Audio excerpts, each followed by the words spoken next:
Welcome back to official Akhtar Rahman sir YouTube channel. एक नए video में आपका फिर से बहुत बहुत वेलकम है दोस्तों। महाराष्ट्र शिक्षक पात्रता परीक्षा महाटेट 28 जून 2026 पेपर 1 और पेपर 2 को लेकर विषय हिंदी के 100 सर्वश्रेष्ठ प्रश्न आज के इस वीडियो में हम देखने वाले हैं दोस्तों। मतलब परीक्षा में जिस प्रकार से प्रश्न आते हैं पेपर यही से आएगा दोस्तों, और 100 सिलेक्टेड क्वेश्चन सुपर फास्ट तरीके से आज के इस वीडियो में हम देखने वाले हैं, क्योंकि जितने भी क्वेश्चन आज के इस वीडियो में ऐड किए दोस्तों वो परीक्षा के दृष्टिकोण से बहुत ज़्यादा इंपॉर्टेंट है। और डायरेक्ट ऐसे के ऐसे क्वेश्चन आपको परीक्षा में 28 जून पेपर 1 और पेपर 2 में हिंदी विषय के लिए देखने के लिए मिलेंगे दोस्तों। तो बहुत ज़्यादा धमाकेदार, बहुत ज़्यादा ज़बरदस्त ये वीडियो होने वाली है दोस्तों, क्योंकि 100 प्रश्न का सिलेक्शन आज की इस वीडियो में हमने किया है दोस्तों। और बिल्कुल सुपर फास्ट नॉन स्टॉप ये 100 प्रश्न आप लोगों के लिए लाए गए दोस्तों। तो चलिए वीडियो में आगे बढ़ते हैं। आगे बढ़ने से पहले अगर आप हमारे चैनल पे नए हो तो चैनल को सब्सक्राइब कीजिए, साथ ही साथ बेल नोटिफिकेशन को ऑन कीजिए ताकि आपको आने वाले वीडियोस के नोटिफिकेशन जो है वो आसानी से मिल पाए। और दोस्तों अगर आप हमसे जुड़ना चाहते हो तो डिस्क्रिप्शन में जाकर आपको हमारे टेलीग्राम और व्हाट्सअप चैनल को ज्वाइन कर लेना है, जहां से आपको सभी अपडेट वक्त वक्त पर देखने के लिए मिलेंगी। साथ ही साथ अगर आप हमारे चैनल की मेंबरशिप हासिल करना चाहते हो तो सिंपली ज्वाइन बटन को ज्वाइन कर आप हमारे चैनल की मेंबरशिप हासिल कर सकते हैं दोस्तों। महाराष्ट्र शिक्षक पात्रता परीक्षा महाटेट 28 जून 2026 और सीटेट 6 सितंबर 2026 के लिए टोटली वीडियो हमारे चैनल के माध्यम से आपको बिल्कुल फ्री में देखने के लिए मिलेंगे दोस्तों। तो अभी ज्वाइन वाले बटन को ज्वाइन कर आप हमारे चैनल की मेंबरशिप हासिल कर सकते हैं। वीडियो को प्लीज लाइक कीजिए, चैनल पे नए हो दोस्तों तो चैनल को सब्सक्राइब कीजिए। बढ़ते हैं पहले प्रश्न की तरफ। सर प्रश्न पूछा गया है कि संयुक्त व्यंजन कौन सा नहीं है। देखिए डायरेक्ट आंसर हम देखने वाले हैं दोस्तों कि संयुक्त व्यंजन कौन सा नहीं है। तो यहां पर त्र, क्ष, ज्ञ जो होते हैं दोस्तों ये संयुक्त व्यंजन होते हैं, लेकिन यो यहां पर संयुक्त व्यंजन नहीं है। मतलब आपका विकल्प बी जो रहेगा वो सही आंसर हो जाएगा। चलिए बढ़ते हैं अगले प्रश्न की तरफ। प्रश्न नंबर 2 पूछा गया है कि विश्लेषण शब्द का विलोम शब्द क्या होगा। विलोम शब्द म्हणजे विरुद्धार्थी शब्द। तर हे बघा विश्लेषणसाठी योग्य विरुद्धार्थी शब्द म्हणजे संश्लेषण। ऑप्शन जे 3 असेल, पर्याय जे 3 दिलेला आहे आपला बरोबर उत्तर असणार आहे। पुढचा जे प्रश्न आहे सर प्रश्न विचारलेला आहे की अनुपम का पर्यायवाची शब्द है। अब देखिए अनुपम का जो पर्यायवाची शब्द है दोस्तों, जो समानार्थी शब्द है वो होगा अद्वितीय। मतलब ऑप्शन जो 4 रहेगा विकल्प जो 4 रहेगा वो आपका सही आंसर हो जाएगा दोस्तों। अगला प्रश्न है कारक को लेकर। प्रश्न पूछा गया है कि घोंसले में चिड़िया है। अब देखिए मैं परसर्ग का यहां पर प्रयोग हुआ है। प्रश्न पूछा गया कि मैं कौन सा कारक है। अब देखिए जहां पर आश्रय की बात आती है, मैं परसर्ग की बात आती है दोस्तों, तो वहां पर आपका अधिकरण कारक होता है। मतलब आपका विकल्प जो सी रहेगा, ऑप्शन जो सी रहेगा वो सही आंसर होगा दोस्तों। बढ़ते हैं अगले प्रश्न की तरफ। प्रश्न नंबर 5 सर 5वां प्रश्न है कि मधुर मधुर मुस्कान मनोहर मनुज वेश का उजियाला, यह उदाहरण निम्न में से किस अलंकार का है। सिंपल सी बात है। तो देखिए जहां पर किसी वर्ण की पुनरावृत्ति हो रही है, जिस प्रकार यहां पर मधुर मधुर मुस्कान मनोहर मो वर्ण की पुनरावृत्ति हो रही है दोस्तों, तो वहां पर फिर हमारा क्या है अनुप्रास अलंकार हो जाता है। ऑप्शन जो डी रहेगा, विकल्प जो डी रहेगा वो हमारा यहां पर क्या है राइट आंसर होगा दोस्तों। अगला प्रश्न पूछा गया कि हिंदी साहित्य में प्रेमचंद को किस उपाधि से जाना जाता है। मैं आपको बता रहा हूं दोस्तों साहित्यकार और रचनाकार को लेकर जो 2 प्रश्न पूछे जाते हैं, पेपर 1 में 2 पेपर 2 में 2, तो इसी प्रकार के प्रश्न आते हैं। बड़े सिंपल प्रश्न आते हैं दोस्तों, और जो फेमस कवि और लेखक है उन्हीं को लेकर हिंदी में अक्सर प्रश्न पूछे जाते हैं। तो यहां पर आपसे प्रश्न बनता है कि सर हिंदी में प्रेमचंद को किस उपाधि से जाना जाता है। तो इनको उपन्यास सम्राट कहा जाता है। याद रखेंगे दोस्तों कि इनको क्या कहा जाता है, तो इनको उपन्यास सम्राट कहा जाता है। मतलब आपका विकल्प जो 3 रहेगा, ऑप्शन जो सी रहेगा वो सही आंसर हो जाएगा दोस्तों। प्रश्न पूछा गया है कि इस विराम चिन्ह को क्या कहते हैं। 4 विकल्प आपके सामने दिए गए हैं। इसको हम अल्प विराम कहते हैं, कॉमा कहते हैं। मतलब आपका विकल्प जो भी रहेगा सही आंसर हो जाएगा। प्रश्न नंबर 8 पूछा गया है कि निम्न में से उच्चारण स्थान के आधार पर ट ठ ड ढ न ये कौन से व्यंजन है। तो देखिए दोस्तों ट ठ ड ढ न ये मूर्धा व्यंजन होंगे। मतलब मूर्धन्य जो है आपका सही विकल्प हो जाएगा। ऑप्शन जो 3 दिया गया है, पर्याय जो 3 दिया गया है दोस्तों वो आपका बिल्कुल राइट विकल्प होगा। प्रश्न पूछा गया है सर कि महफूज शब्द का अर्थ निम्न में से क्या होगा। तो देखिए महफूज का अर्थ होता है दोस्तों सुरक्षित होता है। मतलब आपका विकल्प जो भी रहेगा, ऑप्शन जो भी रहेगा वो यहां पर क्या है बिल्कुल राइट आंसर हो जाएगा। अगला जो प्रश्न बनता है मुहावरे को लेकर प्रश्न पूछा गया कि मन उबना इस मुहावरे का अर्थ निम्न में से क्या है? तो देखिए दोस्तों, मन उबना, इसका अर्थ होता है उकत जाना। मतलब आपका विकल्प जो 3 रहेगा, ऑप्शन जो 3 रहेगा दोस्तों, वो राइट आंसर होगा। क्योंकि जिस प्रकार का प्रश्नों का सिलेक्शन आज के इस वीडियो में हमने किया है दोस्तों, संपूर्ण हिंदी से 100 क्वेश्चन हमने आज के इस वीडियो में लिए हैं। बहुत ज्यादा इंपॉर्टेंट, बहुत ज्यादा जबरदस्त क्वेश्चन होने वाले हैं दोस्तों। डायरेक्ट परीक्षा में आपको इसी प्रकार के प्रश्न 28 जून 2026 को देखने के लिए मिलेंगे। वीडियो को लाइक करेंगे, प्लीज वीडियो को लाइक करेंगे। अगला जो प्रश्न है, प्रश्न साहित्यकार को लेकर पूछा गया है कि सच्चिदानंद हीरानंद वात्स्यायन का उपनाम क्या है? तो देखिए, सच्चिदानंद हीरानंद वात्स्यायन, इनका उपनाम अज्ञेय है। मतलब आपका विकल्प जो 3 रहेगा, ऑप्शन जो 3 रहेगा सर, वो यहां पर क्या है? राइट आंसर हो जाएगा। ऑप्शन जो 3 रहेगा आपका यहां पर क्या है? राइट विकल्प हो जाएगा।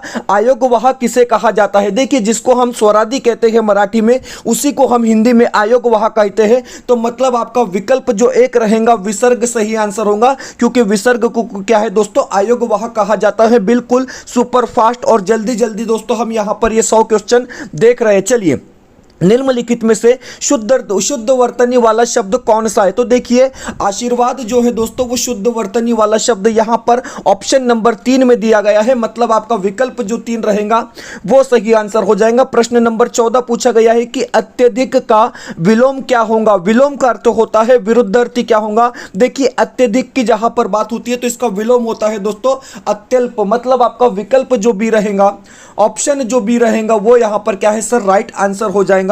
अगला जो प्रश्न बनता है, प्रश्न इस प्रकार पूछा गया है कि किस शब्दों में उपसर्ग नहीं है? उपसर्ग क्या होता है? हमने आपको बताया कि शब्द के आरंभ में लगता है। प्रत्यय जो होता है दोस्तों, वो शब्द के अंत में लगता है। यहां पर आपसे प्रश्न पूछा गया है कि सर किस शब्दों में उपसर्ग नहीं है? तो ओढ़ना में उपसर्ग नहीं है। मतलब आपका विकल्प जो डी रहेगा, ऑप्शन जो डी रहेगा, वो सही आंसर हो जाएगा दोस्तों। अगला प्रश्न पूछा गया कि निम्न में से कौन सा तुर्की भाषा का शब्द है? अब देखिए दोस्तों, तुर्की भाषा का शब्द कौन सा है? तो कुर्ता यहां पर आपका तुर्की भाषा का शब्द है। मतलब विकल्प जो 3 रहेगा, ऑप्शन जो 3 रहेगा, वो सही आंसर होगा। ऋग्वेद का संधि विच्छेद क्या है? बिल्कुल, रुक प्लस वेद। मतलब आपका विकल्प जो 1 रहेगा, ऑप्शन जो 1 रहेगा दोस्तों, वो यहां पर क्या है? राइट विकल्प हो जाएगा। अगला प्रश्न पूछा गया है कि पंकज में कौन सा समास है? देखिए दोस्तों, इसी प्रकार के प्रश्न लगातार परीक्षाओं में पूछे जा रहे हैं कि पंकज में कौन सा समास है? पंकज में बहुव्रीहि समास है। विकल्प जो डी रहेगा, ऑप्शन जो डी रहेगा सर, वो आपका राइट आंसर होगा। अगला प्रश्न पूछा गया कि राम बाजार गया, वाक्य का अपूर्ण भूतकाल क्या होगा? देखिए, राम बाजार गया, इस वाक्य का अगर हम अपूर्ण भूतकाल करेंगे दोस्तों, तो राम बाजार जा रहा था, इस प्रकार होगा। मतलब आपका विकल्प जो डी है, ऑप्शन जो डी दिया गया है, सही आंसर होगा। सर अगला प्रश्न पूछा गया है कि निम्न में से यह वाक्य अकर्मक वाक्य है? अब देखिए, अकर्मक वाक्य कौन सा है? 4 विकल्प, 4 विधान आपके सामने दिए गए दोस्तों। राजू बगीचे में बैठा है, अकर्मक वाक्य होगा। क्योंकि किसी प्रकार का कर्म जिस वाक्य में नहीं होता है वह अकर्मक वाक्य होता है। दोस्तों, वीडियो में आगे बढ़ने से पहले अगर आप हमारे चैनल पे नए हो तो चैनल को सब्सक्राइब कीजिए, साथ ही साथ बेल नोटिफिकेशन को ऑन कीजिए ताकि आपको आने वाले वीडियोस के नोटिफिकेशन जो है वो आसानी से मिल पाए। और दोस्तों, अगर आप हमसे जुड़ना चाहते हो तो डिस्क्रिप्शन में जाकर आपको हमारे टेलीग्राम और व्हाट्सएप चैनल को ज्वाइन कर लेना है, जहां से आपको तमाम अपडेट वक्त वक्त पर देखने के लिए मिलेंगी। साथ ही साथ अगर आप हमारे चैनल की मेंबरशिप हासिल करना चाहते हो तो सिंपली ज्वाइन बटन को ज्वाइन कर क्या है दोस्तों, आप हमारे चैनल की मेंबरशिप हासिल कर सकते हैं। जिससे क्या होगा कि टीएटी 2026 और सीटेट 2026 के लिए टोटली वीडियो हमारे चैनल के माध्यम से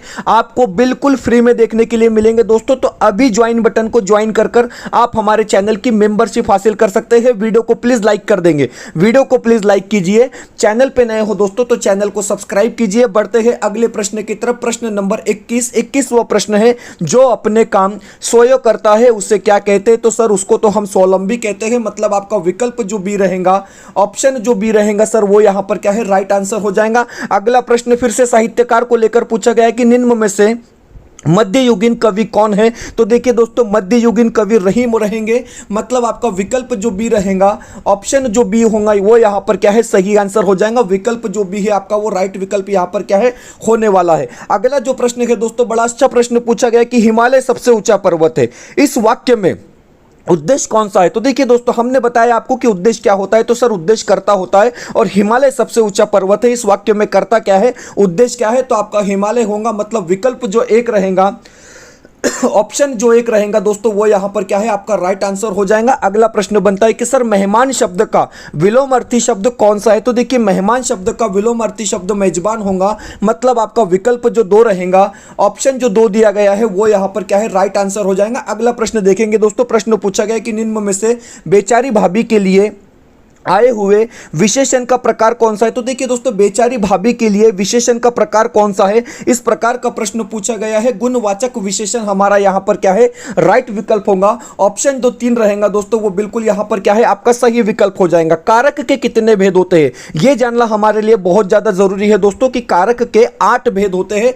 और कारक को लेकर 100% प्रश्न आपको परीक्षा में पूछा जाएगा। दोस्तों नोट करके रख लो, मतलब आपका विकल्प जो बी है, ऑप्शन जो बी रहेगा वो सही होगा। को से किस कारक चिन्ह का बोध होता है। अब देखिए दोस्तों कर्ता का तो कर्ता ने कर्म को, कर्ता का ने होता है और कर्म का को होता है, मतलब आपका विकल्प जो बी है, सॉरी विकल्प जो एक है, ऑप्शन जो एक है दोस्तों वो यहां पर क्या है राइट आंसर हो जाएगा कर। ओके चलिए अगले प्रश्न की तरफ बढ़ते हैं। एक मिनट कितने प्रश्न हो गए हमारे, 28वां प्रश्न चलेगा। चलिए कोई दिक्कत नहीं। ओके चलिए ओके चलिए प्रश्न नंबर 28वां प्रश्न है कि आगे कुआं पीछे खाई का अर्थ क्या है। अब देखिए आगे कुआं पीछे खाई का अर्थ होता है दोस्तों दोनों और मुसीबत, मतलब आपका विकल्प जो सी रहेगा, ऑप्शन जो सी रहेगा वो यहां पर क्या है राइट आंसर होगा। तथैव शब्द का संधि विच्छेद क्या होगा, तथा प्लस एव, मतलब आपका विकल्प जो डी दिया गया है, ऑप्शन जो डी दिया गया है सर वो यहां पर क्या है राइट विकल्प होगा। दोस्तों बहुत ज्यादा इंपॉर्टेंट प्रश्न है कि सर शोक किस रस का स्थायी भाव है। देखिए रस का स्थायी भाव को लेकर भी प्रश्न 100% पूछा जाएगा, नोट करके रख लो दोस्तों, क्योंकि मैं आपको बता रहा हूं कि जो क्वेश्चन आपको आने हैं वो 100% परीक्षा में पूछे जाएंगे। तो शोक रस किस रस का स्थायी भाव है, तो करुण रस का स्थायी भाव होगा, मतलब विकल्प जो आपका बी रहेगा, ऑप्शन जो बी रहेगा वो यहां पर क्या है सही आंसर हो जाएगा। चलिए यथाशक्ति में समास है, अव्ययभाव समास है, बिल्कुल सिंपल सा क्वेश्चन है, ज्यादा रुकना नहीं है। अव्ययभाव समास हमारा यहां पर क्या है राइट विकल्प हो जाएगा। अगला प्रश्न पूछा गया कि राम आम खाता है में वाच्य कौन सा है। वाच्य 3 प्रकार के होते हैं और राम आम खाता है में आपका कुर्त वाच्य होगा, मतलब विकल्प जो 3 दिया गया है, ऑप्शन जो 3 दिया गया है दोस्तों वो यहां पर हमारा क्या है राइट विकल्प होगा। कवितावली के रचनाकार कौन है, बिल्कुल सिंपल सी बात है, क्योंकि साहित्यकार और रचनाकार को लेकर आपको इसी प्रकार के प्रश्न देखने के लिए मिलेंगे। कवितावली के रचनाकार तुलसीदास जी है, मतलब विकल्प जो 3 रहेगा, ऑप्शन जो 3 रहेगा वो यहां पर राइट आंसर होगा। स्वतंत्र रूप से बोले जाने वाली ध्वनियां क्या कहलाती है, तो देखिए स्वतंत्र रूप से बोले जाने वाली ध्वनियां स्वर कहलाती है, मतलब आपका विकल्प जो है एक यहां पर सही आंसर होगा। विकल्प एक जो रहेगा दोस्तों आपका राइट विकल्प होगा। निम्न में से कौन सा शब्द प्राय बहुवचन में प्रयुक्त होता है, मतलब हमेशा ही बहुवचन में प्रयुक्त होता है। तो प्राण एक ऐसा शब्द है दोस्तों जो हमेशा बहुवचन में प्रयुक्त होता है, मतलब आपका विकल्प जो सी रहेगा, ऑप्शन जो सी दिया गया है वो यहां पर क्या है राइट विकल्प होगा। किस कारक द्वारा वस्तुओं में अलगाव का भाव प्रकट होता है, अलगाव का भाव प्रकट होता है, दूर जाने का भाव प्रकट होता है, तो अपदान कारक में होता है, मतलब आपका विकल्प जो सी दिया गया है, ऑप्शन जो सी दिया गया है दोस्तों यहां पर सही आंसर होगा। इसी प्रकार का पेपर आपको 28 जून पेपर 1 और पेपर 2 हिंदी के सेक्शन में देखने के लिए मिलेगा। दोस्तों प्रश्न पूछा गया कि संज्ञा या विशेषण से बनने वाली क्रिया कहलाती है। तो देखिए जो क्रिया संज्ञा या विशेषण से बनती है दोस्तों उनको हम नाम धातु क्रियाएं कहते हैं, मतलब आपका विकल्प जो बी दिया गया है, ऑप्शन जो बी दिया गया है वो यहां पर क्या है राइट आंसर होगा। अगला प्रश्न पूछा गया कि श्याम ने गाना गाया होगा वाक्य में प्रयुक्त है। अब देखिए दोस्तों श्याम ने गाना गाया होगा वाक्य में प्रयुक्त क्या है, तो संदिग्ध भूतकाल है, मतलब आपका विकल्प जो 2 रहेगा, ऑप्शन जो 2 रहेगा वो यहां पर क्या है राइट विकल्प होगा। ऑप्शन 2 आपका यहां पर क्या है सीधे सीधे सही जवाब हो जाएगा। अगला प्रश्न पूछा गया कि चौराहा शब्द में कौन सा समास है। तो देखिए दोस्तों जहां पर संख्या आती है, हमने बताया आपको सर कि मराठी में आप पेपर दे रहे हो, आप हिंदी में पेपर दे रहे हो, तो जहां पर प्रथम पद संख्यावाचक होता है तो वहां पर फिर आपका द्विगु समास हो जाता है, मतलब आपका विकल्प जो 3 रहेगा, ऑप्शन जो 3 रहेगा वो यहां पर क्या है राइट आंसर होगा। दोस्तों अगला प्रश्न पूछा गया है कि सामाजिक शब्द में मूल शब्द और प्रत्यय कौन सा है। तो देखिए दोस्तों समाज प्लस इक, मतलब आपका विकल्प जो 2 दिया गया है, ऑप्शन जो 2 दिया गया है वो यहां पर क्या है दोस्तों राइट विकल्प होगा। वीडियो में आगे बढ़ने से पहले चैनल को प्लीज सब्सक्राइब कीजिए और वीडियो को दोस्तों लाइक कीजिए और ज़्यादा से ज़्यादा मैक्सिमम लोगों तक इस वीडियो को आपको शेयर करना है दोस्तों। वीडियो को प्लीज़ लाइक कीजिए, चैनल को सब्सक्राइब कीजिए और दबा के इस वीडियो को शेयर कीजिए दोस्तों, क्योंकि इसी प्रकार के प्रश्न परीक्षा में आपको देखने के लिए मिलेंगे और सभी लोगों को इसका बेनिफिट फायदा मिलने वाला है। तो लाइक कीजिए, सब्सक्राइब कीजिए और वीडियो को बहुत ज़्यादा शेयर कीजिए। चलिए अगला प्रश्न है कि वन का पर्यायवाची शब्द नहीं है। अब देखिए वन का पर्यायवाची शब्द कानन होता है, विपिन होता है और जंगल होता है दोस्तों, लेकिन उद्यान हम बगीचे को कहते हैं। मतलब विकल्प जो डी रहेगा, ऑप्शन जो डी रहेगा दोस्तों, वो वन का पर्यायवाची शब्द नहीं है। श्रृंगार रस का स्थायी भाव क्या है? सभी को पता है कि मराठी हो या हिंदी, श्रृंगार रस का जो स्थायी भाव होता है दोस्तों वो रति होता है। मतलब आपका विकल्प जो बी है, ऑप्शन जो बी दिया गया है वो यहां पर क्या है? राइट आंसर होगा। प्रश्न पूछा गया कि प्रत्येक चरण में 16 मात्रा वाला 4 चरणों का सममात्रिक छंद कौन सा है? देखिए सममात्रिक का मतलब होता है दोस्तों समान मात्रा वाला छंद, और यहां पर 16 मात्रा वाला छंद आपको पूछा गया है। तो चौपाई आपका क्या है? 16 मात्रा वाला सममात्रिक छंद है। मतलब विकल्प जो डी दिया गया है, ऑप्शन जो डी दिया गया है सर, वो यहां पर क्या है? आपका राइट विकल्प होगा। प्रश्न बनता है कि बुंदेले हरबोलों के मुंह हमने सुनी कहानी थी, खूब लड़ी मर्दानी वो तो झांसे वाली रानी थी, प्रस्तुत पंक्ति की रचयिता कौन है? तो देखिए दोस्तों यहां पर आपका जो विकल्प बी दिया गया है सुभद्रा कुमारी चौहान राइट आंसर होगा। विकल्प जो बी दिया गया है वही आपका यहां पर क्या है दोस्तों? सही आंसर हो जाएगा। प्रश्न नंबर 45, चलिए 45वां प्रश्न पूछा गया कि अंतस्थ व्यंजन कौन से है? तो देखिए य र ल वो, ये क्या होंगे दोस्तों? अंतस्थ व्यंजन होंगे। मतलब आपका विकल्प जो 4 है, ऑप्शन जो 4 दिया गया है वही यहां पर क्या है? आपका राइट विकल्प होगा। अगला प्रश्न आपसे पूछा गया है सर, प्रश्न इस प्रकार पूछा गया है कि चिड़िया का बहुवचन रूप क्या होगा? तो चिड़िया का बहुवचन रूप चांद वाली चिड़िया होगा दोस्तों। मतलब विकल्प 1 जो है आपका सही आंसर होगा। प्रश्न नंबर 47, वह खेलकर सो गया वाक्य में किस क्रिया का उदाहरण? तो देखिए दोस्तों वह खेलकर सो गया, यहां पर आपकी पूर्वकालिक क्रिया होंगी। मतलब विकल्प जो 3 रहेगा, ऑप्शन जो 3 रहेगा वही यहां पर आपका सही आंसर होगा। मुगेंद्र का पर्यायवाची शब्द क्या है? तो मुगेंद्र का पर्यायवाची शब्द शार्दुल होगा। मतलब आपका विकल्प जो 1 रहेगा सही आंसर है।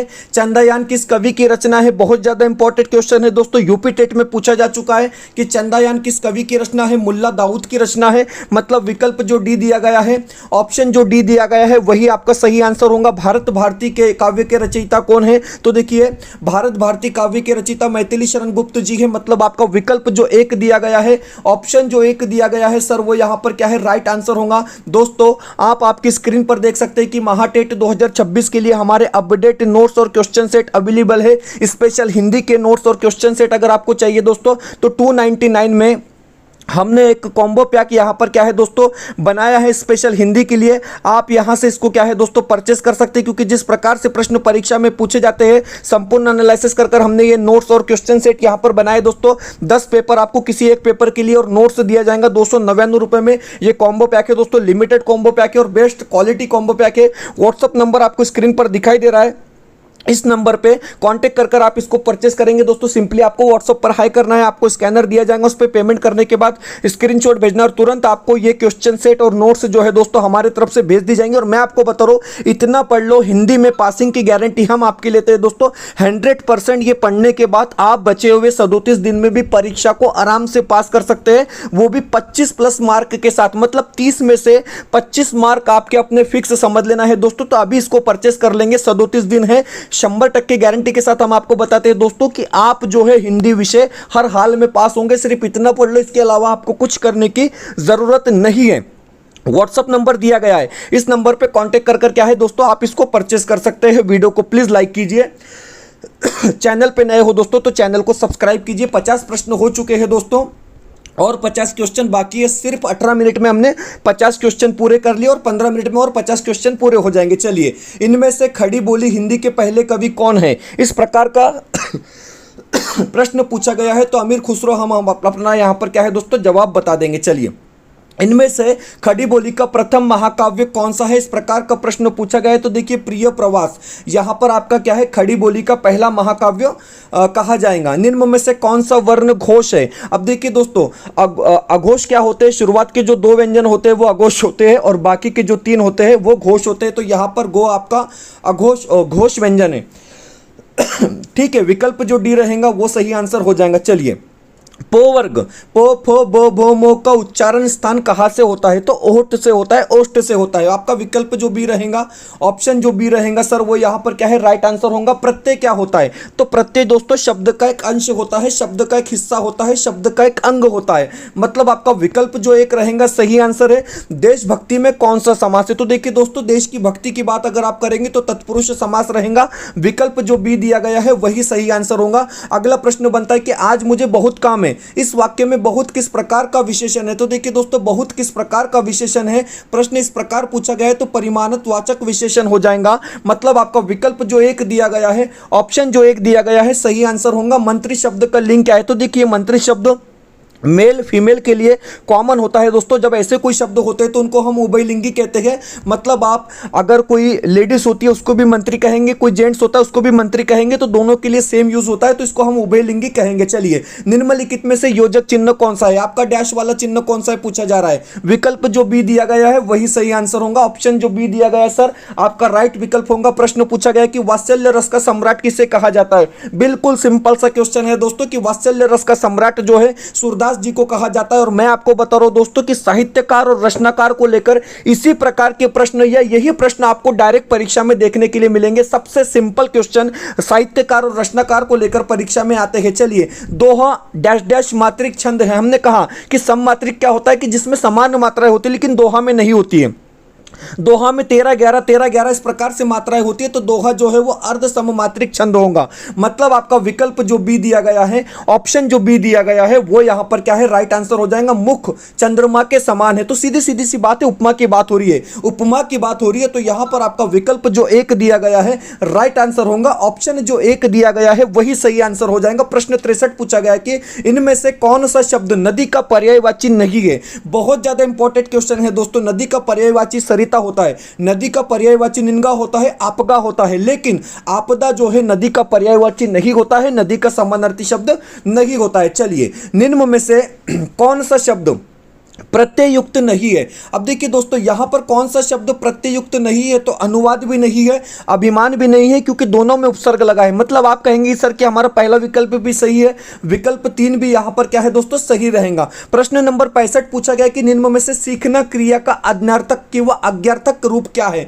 तो देखिए, सीखना क्रिया का अज्ञार्थक रूप होगा दोस्तों सीखो। मतलब आपका विकल्प जो एक रहेगा, ऑप्शन जो एक रहेगा वो सही हो जाएगा। उच्चारण का संधि विच्छेद क्या होगा? उत्त प्लस चारण। कहां नजर आ रहा है आपको? तो ऑप्शन 3 में नजर आ रहा है। बिल्कुल ऑप्शन 3 में नजर आ रहा है दोस्तों। तो विकल्प जो 3 रहेगा, ऑप्शन जो 3 रहेगा वो सही आंसर हो जाएगा। प्रश्न नंबर 67 की तरफ बढ़ते हैं। प्रश्न पूछा गया कि प्रत्यय मूलतः कितने प्रकार के होते हैं? तो देखिए सर, प्रत्यय तो 2 प्रकार के होते हैं। कितने प्रकार के होते हैं? 2 प्रकार के होते हैं। तद्धित होते हैं जो नाम विशेषण सर्वनाम के साथ आते हैं, और कृदंत होते हैं दोस्तों जो क्रिया के साथ आते हैं। तो प्रत्यय आपके कितने प्रकार के होते हैं?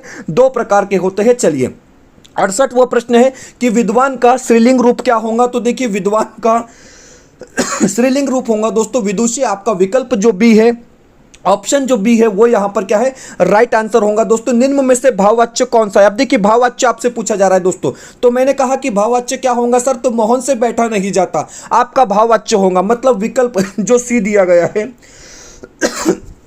ऑप्शन जो सी दिया गया है वो यहां पर क्या है दोस्तों? आपका राइट विकल्प होगा। चंदन का पर्यायवाची शब्द इनमें से कौन सा है? तो मलयज जो है दोस्तों चंदन का पर्यायवाची शब्द होगा दोस्तों। नॉन स्टॉप 100 प्रश्न आज के इस वीडियो में हम देख रहे हैं दोस्तों। वीडियो को प्लीज लाइक कीजिए।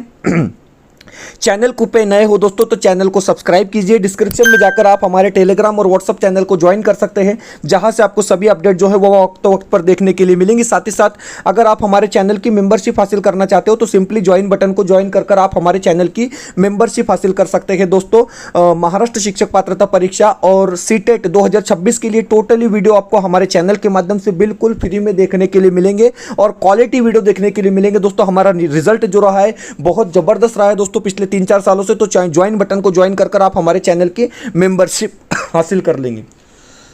ओके, दिक्कत हो रही है, चलिए सॉरी।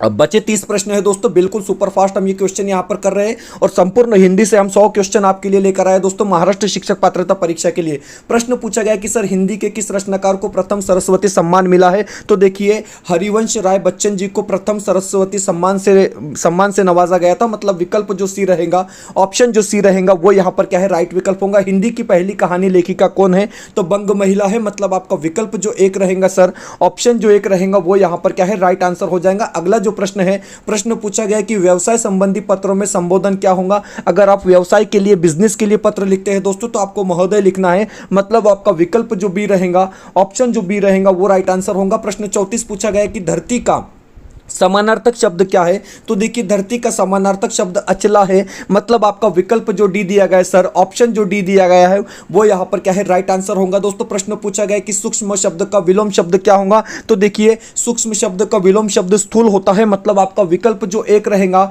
ऑप्शन जो एक रहेगा दोस्तों वो यहाँ पर क्या है, राइट आंसर हो जाएगा। प्रश्न नंबर 76 पूछा गया कि अंश शब्द युग्म का सही अर्थ बताइए। तो देखिए अंश का अर्थ होता है दोस्तों हिस्सा और अंश का अर्थ होता है कंधा। ओके, मतलब आपका विकल्प जो बी दिया गया है, ऑप्शन जो बी दिया गया है वो यहाँ पर क्या है, राइट आंसर होगा। अगला जो प्रश्न है अलंकार को लेकर पूछा गया है, चरण कमल बंदे हरिराय। ये प्रश्न जो है सभी लगभग सभी परीक्षाओं में पूछा जा चुका है और हो सकता है इस बार आपको महाटेट में ये क्वेश्चन अलंकार को लेकर डायरेक्ट देखने के लिए मिलेंगे। दोस्तों रट्टा मार लो, याद कर लो कि रूपक अलंकार है। मतलब आपका विकल्प जो बी है, ऑप्शन जो बी है वो राइट आंसर होगा। निम्नलिखित में से कौन सा तत्सम शब्द है? अब देखिए दोस्तों तत्सम शब्द कौन सा है? तो केतकी यहाँ पर तत्सम शब्द दिया गया है। मतलब आपका विकल्प जो सी रहेगा, ऑप्शन जो सी रहेगा वो राइट आंसर होगा। दोहा में कितनी मात्राएं होती है? अभी हमने आपको बताया कि 13-11 होती है। तो देखिए दोस्तों दोहा में जो मात्राएं होती है वो 24 होती है। मतलब आपका विकल्प जो एक रहेगा, ऑप्शन जो एक दिया गया है सही आंसर हो जाएगा। कबीर की उलटबासियों में कौन सा रस प्रमुख है? तो देखिए कबीर की उलटबासियों में अद्भुत रस प्रमुख है। मतलब आपका विकल्प जो बी दिया गया है, ऑप्शन जो बी दिया गया है वो यहां पर क्या है दोस्तों, राइट विकल्प होगा।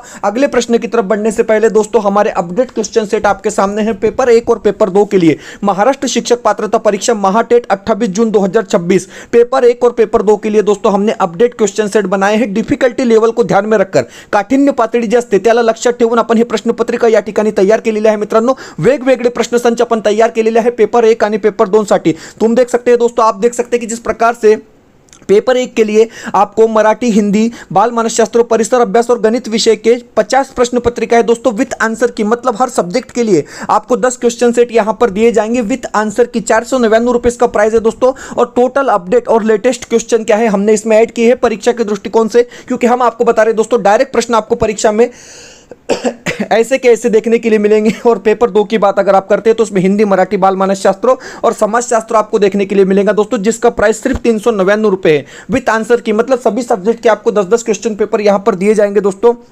और अगर आप पेपर 1 और पेपर 2 के लिए दोनों क्वेश्चन सेट परचेस करना चाहते हैं दोस्तों तो एक कॉम्बो पैक हमने आपके लिए बनाया है। 699 रुपए का कॉम्बो पैक है दोस्तों। 699 रुपए में आप पेपर 1 और पेपर 2 के सभी क्वेश्चन सेट को प्राप्त कर सकते हैं दोस्तों। स्क्रीन पर एक व्हाट्सअप नंबर दिया गया है, इस नंबर पर कॉन्टेक्ट कर आप इसको परचेस करेंगे दोस्तों। और मैं आपको बता रहा हूं कि इतना पढ़ लेने के बाद परीक्षा में अगर आप जाएंगे तो आपका फेल होने का चांस बिल्कुल जीरो है दोस्तों, क्योंकि जिस प्रकार से परीक्षा में प्रश्न अभी तक पूछे गए हैं, टोटल अभ्यास कर दोस्तों, टोटल पढ़कर, टोटल एनालिसिस कर ये प्रश्न पत्रिका आप लोगों के लिए स्पेशल तौर पर बनाई गई है। इसको पढ़ लेने के बाद, इसको देख लेने के बाद परीक्षा देंगे दोस्तों तो मैं आपको बता रहा हूं कि बगैर किसी कंटेंट पढ़े भी आप परीक्षा में पास हो जाएंगे 100%। क्योंकि जिस प्रकार से ये प्रश्न संच है दोस्तों, 3000 क्वेश्चन इसमें ऐड है और टोटली क्वालिटी क्वेश्चन इसमें ऐड किए दोस्तों। एक भी बोगस क्वेश्चन आपको इस प्रश्न पत्रिका में नहीं मिलेगा। व्हाट्सअप नंबर दिया गया है, इस नंबर पर कॉन्टेक्ट कर आप क्या है दोस्तों इसको परचेस करेंगे। सिंपली व्हाट्सअप पर हाई करना है,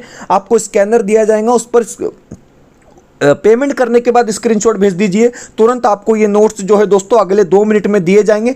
तो जल्दी से जो है आप व्हाट्सअप नंबर सेव कर इस पर कांटेक्ट कर सकते हैं। वीडियो को प्लीज़ लाइक कीजिए, चैनल पे नए हो दोस्तों तो चैनल को सब्सक्राइब कीजिए। प्रश्न नंबर 81 पूछा गया है कि शंकर शब्द युग्म क्या होगा? अब देखिए शंकर का अर्थ होता है मिश्रित और शंकर का अर्थ होता है भगवान शिव। मतलब आपका विकल्प जो बी दिया गया है, ऑप्शन जो बी दिया गया है सर सही आंसर होगा। सुप्त का विलोम शब्द क्या होगा? तो जागरूक होगा। मतलब आपका विकल्प जो बी रहेगा, ऑप्शन जो बी रहेगा सर वो यहाँ पर क्या है राइट आंसर हो जाएगा। औपचारिक पत्र में इनमें से कौन सा विकल्प नहीं होगा, तो देखिए दोस्तों औपचारिक पत्र में अभिवादन नहीं होगा, मतलब आपका विकल्प जो 3 रहेगा, ऑप्शन जो 3 रहेगा वो यहाँ पर क्या है दोस्तों सही विकल्प हो जाएगा। हिंदी भाषा की शब्दावली में सर्वाधिक प्रयुक्त होने वाला शब्द कौन सा है, तो तद्भव शब्द जो है दोस्तों वो सबसे ज़्यादा प्रयुक्त होता है, मतलब आपका विकल्प जो बी है वो यहाँ पर क्या है सही आंसर होगा। कुंडलिया छंद में कितने चरण होते हैं, चलिए कुंडलिया छंद में 6 चरण होते हैं,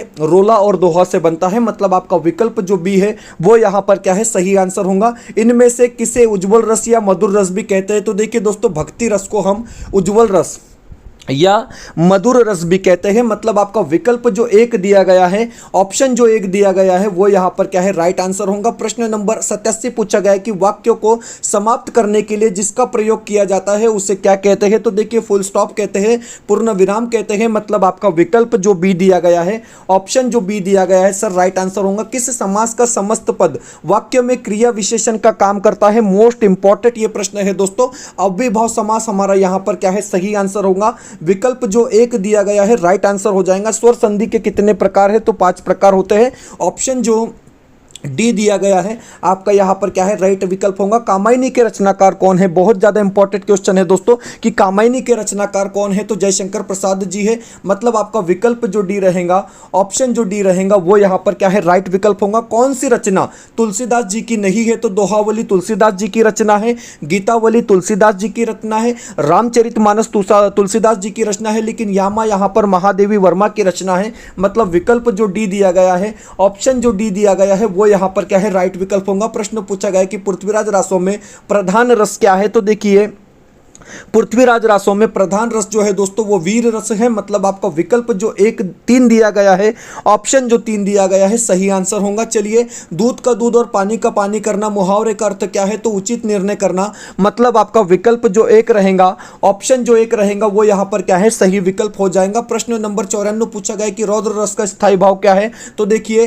रौद्र रस का स्थायी भाव क्रोध होता है, मतलब आपका विकल्प जो 1 है, ऑप्शन जो 1 दिया गया है दोस्तों वो सही आंसर होगा। भगवान द्वारा हमारी रक्षा की जाती है, तो देखिए द्वारा शब्द जहां पर आ जाता है तो लिख के रख लो दोस्तों कि आपका कर्मवाच्य होता है, मतलब आपका विकल्प जो बी है, ऑप्शन जो बी दिया गया है वो यहां पर क्या है दोस्तों सही विकल्प होगा। संपूर्ण हिंदी से हम यहां पर आप लोगों के लिए महाराष्ट्र शिक्षक पात्रता परीक्षा पेपर 1 और पेपर 2 28 जून 2026 के लिए टॉप सिलेक्टेड 100 क्वेश्चन आए दोस्तों, क्योंकि मैं आपको बता रहा हूं कि इसी प्रकार के प्रश्न डायरेक्ट आपको परीक्षा में देखने के लिए मिलेंगे। इसमें से कुछ प्रश्न दोस्तों जैसे कि वैसे आपको परीक्षा में छपे हुए नजर आएंगे 28 जून 2026 को। चलिए लाइक कर देंगे, चैनल को सब्सक्राइब कर देंगे, वीडियो को लाइक कर देंगे, चैनल को सब्सक्राइब कर देंगे। प्रश्न पूछा गया कि निम्नलिखित में से कौन सा शब्द स्त्रीलिंग शब्द है, तो देखिए झील यहां पर क्या है दोस्तों स्त्रीलिंग शब्द है, मतलब आपका विकल्प जो डी दिया गया है, ऑप्शन जो डी दिया गया है राइट आंसर होगा। प्रश्न पूछा गया कि चिड़िया आकाश में उड़ रही है, कोई काम नहीं कर रही है, सिर्फ उड़ रही है, वाक्य में उड़ रही क्या है, तो देखिए दोस्तों उड़ रही अकर्मक क्रिया है, मतलब आपका विकल्प जो डी है, ऑप्शन जो डी रहेगा सर वो यहां पर क्या है राइट विकल्प हो जाएगा। प्रश्न नंबर 98 पूछा गया कि प्राचीन किस प्रकार का विशेषण है, तो देखिए दोस्तों प्राचीन गुण विशेषण होगा, मतलब आपका जो विकल्प बी दिया गया है, ऑप्शन बी दिया गया है वो यहां पर क्या है सही आंसर होगा। दोस्तों इस गन्ने में मिठास नहीं है, इस वाक्य में भाववाचक संज्ञा कौन सी है, तो देखिए मिठास यहां पर क्या है दोस्तों भाववाचक संज्ञा होंगी, मतलब आपका विकल्प जो सी दिया गया है, ऑप्शन जो सी दिया गया है वो यहां पर क्या है राइट विकल्प होगा। अगला प्रश्न पूछा गया है कि सर निम्नलिखित में से सही वर्तनी का चयन कीजिए। देखिए यहां पर परिस्थिति कहां पर सही लिखा गया है, तो विकल्प बी जो रहेगा दोस्तों आपका सही आंसर होगा। ऑप्शन बी जो रहेगा वो यहां पर क्या है आपका राइट विकल्प होगा। दोस्तों सिर्फ 32 मिनट में 100 क्वेश्चन हमने पूरे कर लिए दोस्तों, अपने आप में एक बड़ी बात है। आप दूसरे YouTube चैनल पे देख रहे हैं दोस्तों कि 20 क्वेश्चन के लिए 60 मिनट लेते हैं लोग, हमने 30 मिनट में हमारे 100 क्वेश्चन यहां पर पूरे कर लिए, वो भी संपूर्ण हिंदी से 100 क्वेश्चन पूरे कर लिए दोस्तों, अपने आप में एक बहुत बड़ी बात है। यहां पर आप देख सकते हैं दोस्तों कि हमारे नोट्स भी अवेलेबल है, नोट्स के बारे में आपको बताना बाकी था दोस्तों, यहां पर हमारे नोट्स अवेलेबल है, क्वेश्चन सेट अवेलेबल है, हिंदी का नोट्स, मराठी का नोट्स और बाल मानस शास्त्र का नोट्स, तीनों नोट्स आपको पेपर 1 और पेपर 2 के लिए सिर्फ 399 रुपए में दिया जाएगा दोस्तों। और इतना शॉर्ट नोट्स है इतना बेस्ट नोट्स है कि 37 दिनों में आप इसको आराम से पढ़कर परीक्षा को पास कर सकते हैं दोस्तों। संपूर्ण इंफॉर्मेशन आपकी स्क्रीन पर दी गई है, इस नंबर पे कांटेक्ट कर आप इसको परचेस करेंगे दोस्तों, क्योंकि हम ऑलरेडी 3 बार इस परीक्षा को क्वालिफाइड कर चुके हैं। अपने अनुभव को झोंककर, अपने अभ्यास को झोंककर हमने ये प्रश्न संच और नोट्स बनाए दोस्तों, और उम्मीद है इसका 100% फायदा आपको होगा, क्योंकि हजारों बच्चे हमारे लगातार परीक्षाओं में पास हो रहे हैं दोस्तों। और अगर आपको पास होना है तो इस पे कांटेक्ट कर आप इसको परचेस करेंगे दोस्तों और पास हो जाएंगे, क्योंकि टोटली कंटेंट जो है दोस्तों वो ओरिजिनल है और बेस्ट है और परीक्षा में आने वाली चीज़ें है। चलिए फिलहाल वीडियो में इतना ही दोस्तों, मिलते हैं नए वीडियो में बेहतर अपडेट के साथ।